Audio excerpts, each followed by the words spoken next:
Hello everybody, this is Miss Sandra from the Porter County Public Library System. Today I am at the South Haven branch, located conveniently enough in the middle of the woods, kind of in the middle of nature.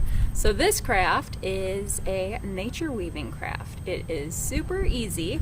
All you need are some twigs, some yarn or string, and optional, some glue. If you would like to glue the twigs together.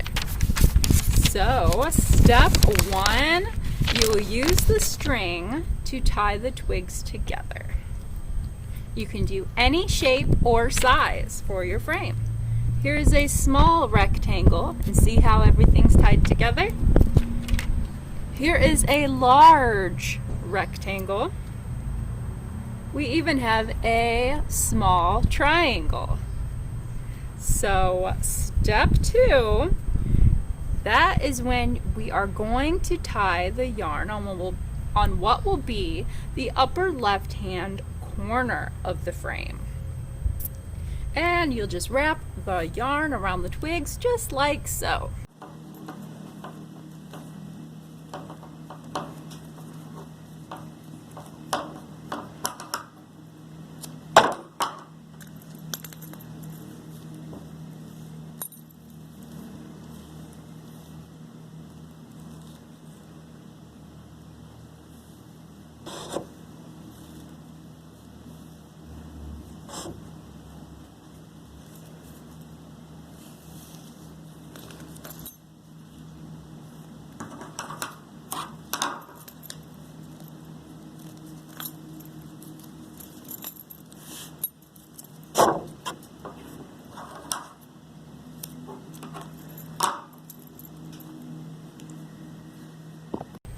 Again, tight is good.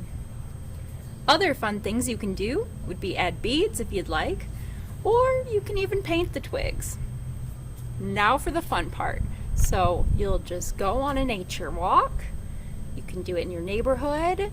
You can do it at a park, of course social distancing, and you can find whatever fun grass or flowers, leaves, seed pods, nuts, grass blades, and add it to your frame. It looks beautiful up in the window, displayed for all of your neighbors to see, and you can even change it out regularly. Right now it's kind of spring summer, but in the fall you can put all different kinds of fun colored leaves in there. So I can't wait to see what kind of nature weaving you create. Thank you for watching.